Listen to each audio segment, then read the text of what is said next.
Ladies and gentlemen, I was too busy in New York this weekend celebrating the Knicks chip, watching that. So, without further ado, here's the days in the World Cup that we missed. I'm just gonna do 3 and 4. Then tomorrow I'm gonna do 5 and 6, and then after that I'm going to try and do every day, at the very least every other day. So, day 3 we had Brazil versus Morocco, which I believe was the first game. No, it was the second game of the day. Let's talk about the games of the day in order. Qatar, Switzerland. Oh my gosh, I, you know what? Credit to the Qatari national team because I thought they were going to roll over. Like I know that they're good. I know that they've won the last 2 Asian Cups, but I also know what they did in 2022. They were hosting, and they fumbled so hard. I know exactly what they did. And that's the team that I see in my mind. That team from 4 years ago. And Switzerland, the Swiss are consistent, if anything. You know, they're not like legendary. They're not a semifinal team. They're not making a finals run. They're not like the Croatia team had the past couple of years where they managed to go deep. But they're consistently, they drew with Brazil in 2018. They get out of their group, first or second, efficient. To drop 2 points today against that team, it's embarrassing for them. This is the first start. You got to get off to a hot start. You're playing one of the hosts too, so you're going to have what is more or less an away game. You're having an away game in this tournament, which is not an advantage, which is a disadvantage that not many other teams get. Yes, every other team in your group gets it, but this is your one game that wasn't against a European competition or the hosts. This was seen as the layup warm up, and you just fumbled so hard, and so that's what I'm looking at. But again, credit to them. I didn't watch this game, as I said. I did see the score as I was out, and I was so shocked. The game, the next game, I didn't watch. Again, but seeing all the people outside when I was in the city, the Brazilians, the Moroccans, just seeing people huddled around the Chief World Cup watcher box, watching it like through the glass. They're just watching the screen there, all huddled together in Times Square, cheering when the goals go in. The Pele Soccer Shop. That's exactly what it's called, so that's why I'm calling it that. The Pele Shop. Going in, you have to be queued in because people are all watching on their big screen, and then it's hot in there, and they're all gathered together by the screen watching this World Cup game.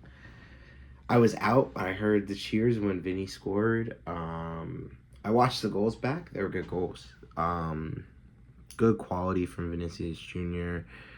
And also the Moroccan team, they just cut that Brazil team open very easily for that goal. I should have watched the rest of the highlights. But yeah, that seemed like it would have been a fun game, and it happened with less goals, but more or less what I expected. I expected Brazil and Morocco to be level in this group to tie. Going out there with a draw is better for Brazil than it is for Morocco, in my opinion, because Brazil is more capable of murdering teams. I think Morocco is more efficient in winning, but I think in terms of murdering a team, seeing a 3-0, 4-0 scoreline, that's going to Brazil, you know. So if both of them both win both of their games or match their score lines, I kind of expect Brazil to top that group then, because I expect them to have more points or more goals. But that's something to look out for, especially because neither of them are top of that group. Haiti is bottom and Scotland is top. And we're going to get into that in a minute.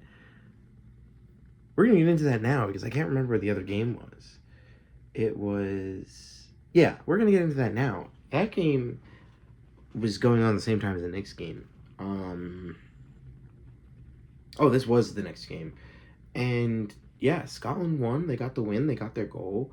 Seeing online all of the support, the Scottish people really showed up to this World Cup, and I think that's a lot of vibes. I think that's one of the best things to see.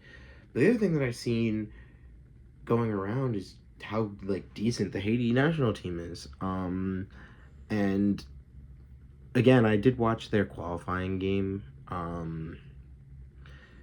No, I didn't. I actually didn't. But I was looking around at that and I saw the stories about that. And I never thought that this team would roll over. I thought this team was just in an unfortunate situation where Scotland, again, this is why part of the reason why they won is they kind of just wanted it more. They're not a bad team. They're a pretty good team.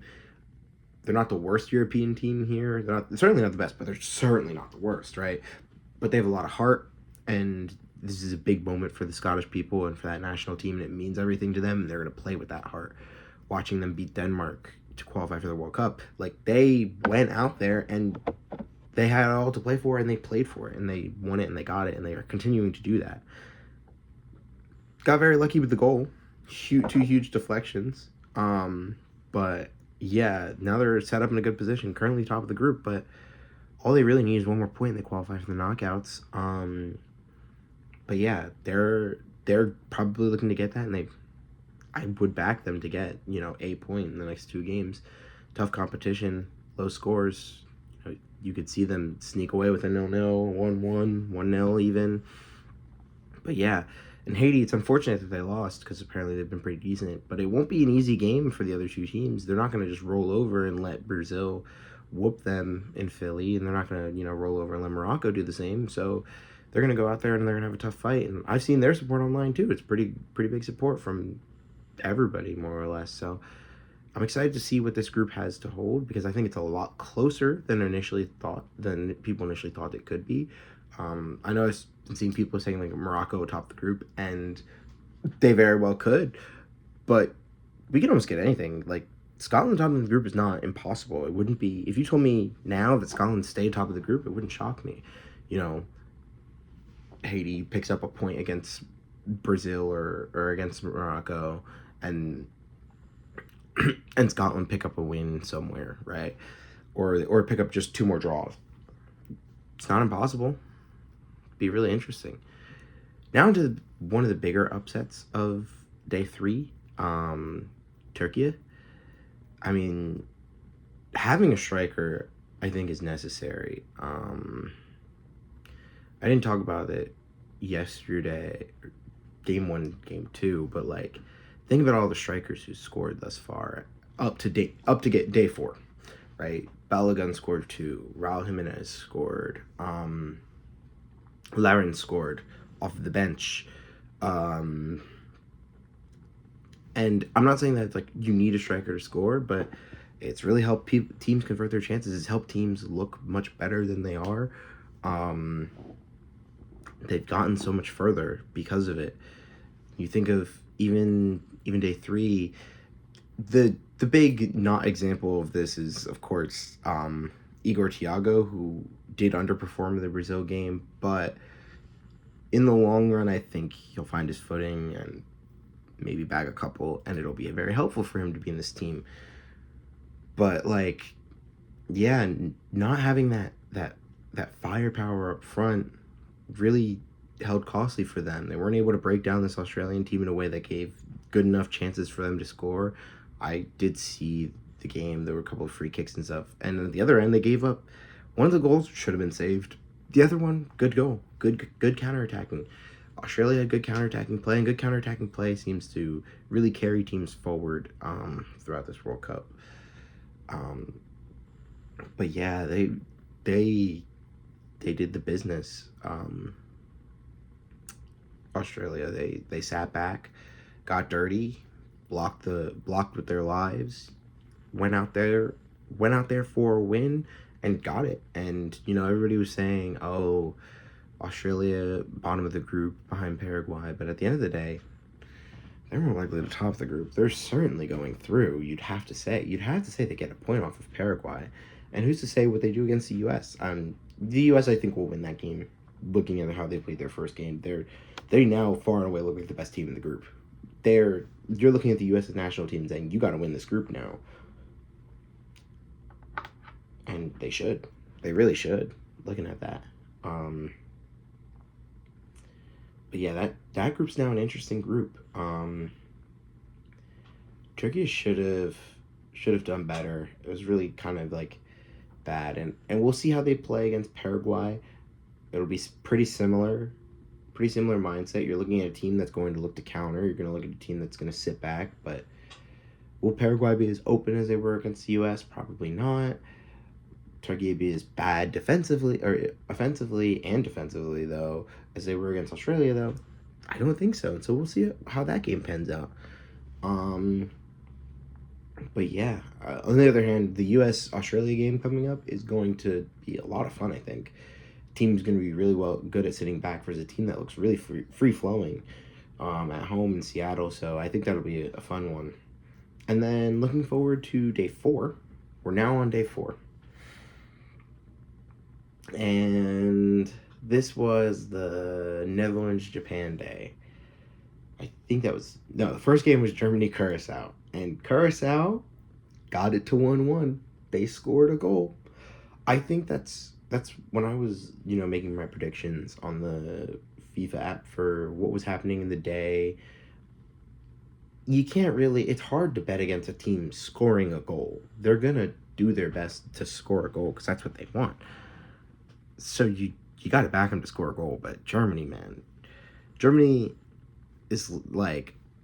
Before the World Cup, everybody... Germany's not the team. They're not the team to beat anymore. Ever since 2014, since that World Cup win, they've kind of fallen off. 2016 in the Euros, they lost to France in the semis. Then they didn't make it out of the group. World Cup curse, call it what you will. But then 2020, the 2021 Euros, they were, I forget who they lost to, but they didn't win that. They didn't. If I'm mistaken, they didn't go as far. Was it England? I think they lost to England. Yeah, I think it was England. Lost to England in like the round of 16 or something like that. And then World Cup 2022, again, they didn't get out of their group stage again, and that was embarrassing. But they've got a point to prove now. Back in the Western world, in the new world, I should say. And they won it all in Brazil, and now they're back on the Americas, and they're looking to go far again and repeat.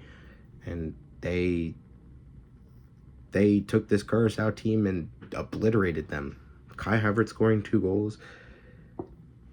Man, he is probably one of the best backup strikers for a team. Like, for an international team, he's great. He's great for this German team. For Arsenal, in the role that he does, he's great. He challenges Gyökeres to be better, but, he's so confusing, man. He'll go on bad spells, and then he'll just do what he did, scoring 2 goals. I know one of them was a penalty, but that 7th goal is really good. High quality. And the Curacao team, they got to 1-1. And I did see the first couple of minutes when Germany scored that first goal. It was far too easy for them, and I knew it was going to be a bad game for them. I didn't expect this bad, but oh my gosh, they tore them apart, and it was good to see them score a goal. The next games for them, though, I don't think will be as difficult. It will be completely different. They're not going to be playing a team that's going to be, turning them inside out like they did just now.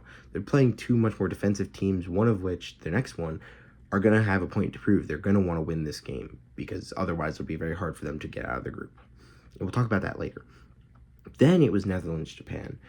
And Netherlands-Japan was a very good game. 2 very evenly matched teams. I thought maybe Japan might nick it.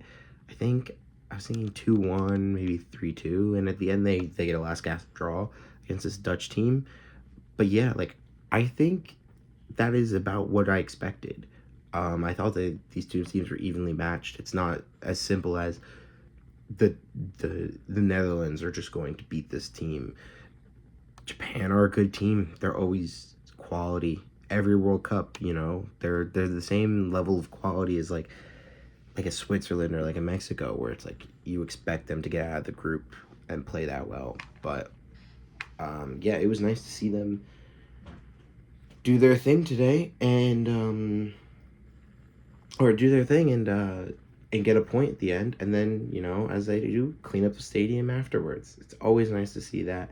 They're such great guests wherever they go, and gracious to be, you know, the country that's hosting them and seeing them explore U.S. culture and also respect the World Cup. I think that's the best part about the Japanese national team.